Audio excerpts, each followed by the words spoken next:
Hello guys, it's BlackWhite here, so welcome on my another video. Today I'm gonna show you my new board for my new computer build. I'm moving from my trusty X68 platform to 1155 platform for Sandy Bridge processors, and this particular board is Asrock Z68 Fatal1ty Gen 3. It's quite a long name, doesn't matter. It is the new board from Asrock.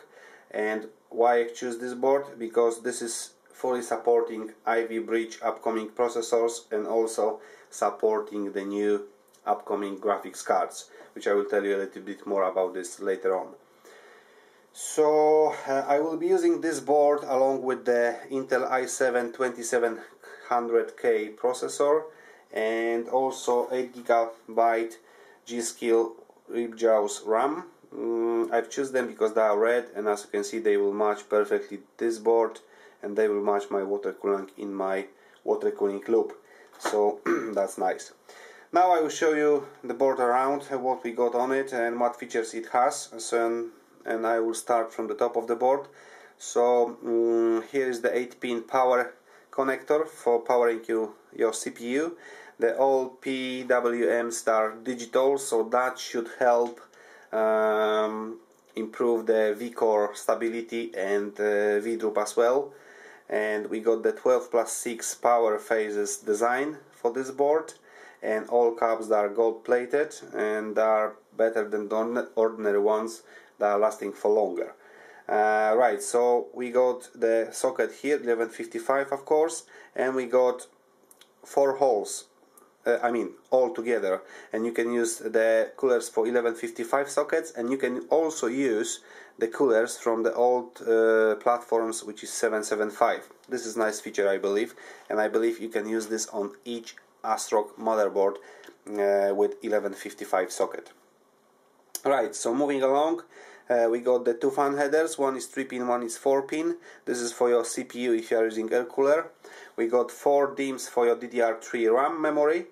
Remember, you can use the RAM only with the lower voltage. You can't use the same RAM you are using for your X50i platforms, because the voltage is 165 and you need 150, 155 maximum. So be aware. And this board supporting up to 2133 MHz speed of the RAM. Most of the Sandy Bridge boards are supporting up to 1600 or 1866 MHz. This is 2133 MHz, so which is nice. So we can install them onto this board with this speed and they will run. Now another fan header, 3-pin, 24-pin power connector for your power supply. And this is the IDE connector. This is USB 3.0 connector, and we got 10 SATA ports. 6 of them are running on Intel chipset, which is here, and 4 of them are running on third-party chipset, which is Marvel, I believe.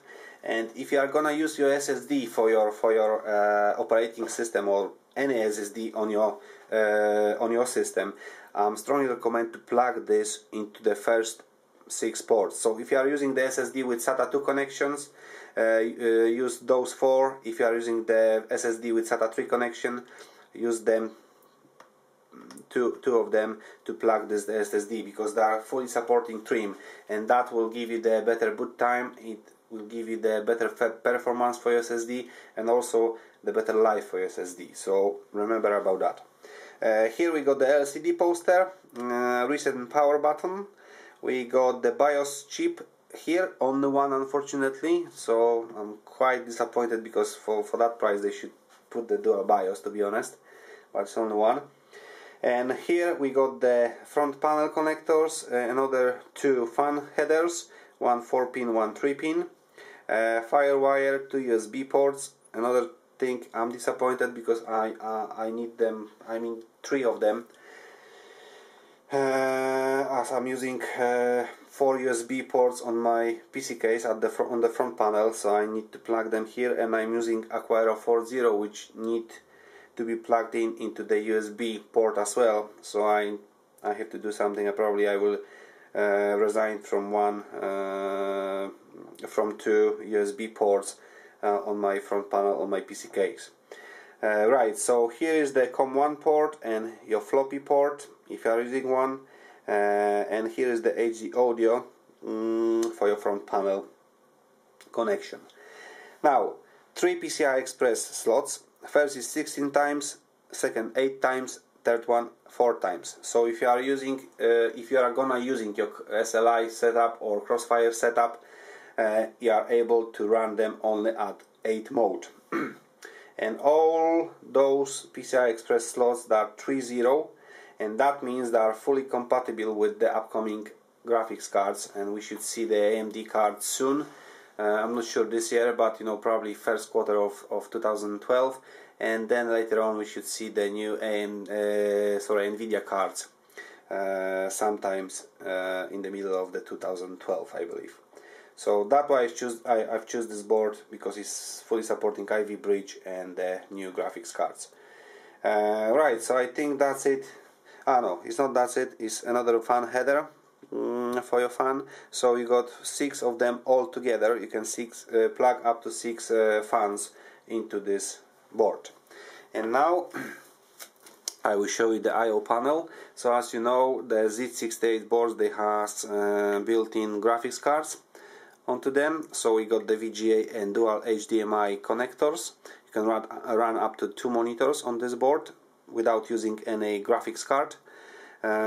And we got 4 USB 2.0 ports, and this particular one is for the mouse as well. Is the Fatal1ty Mouse Pro or whatever port for gamers, but you can use this as the ordinary port, as USB 2.0 port as well.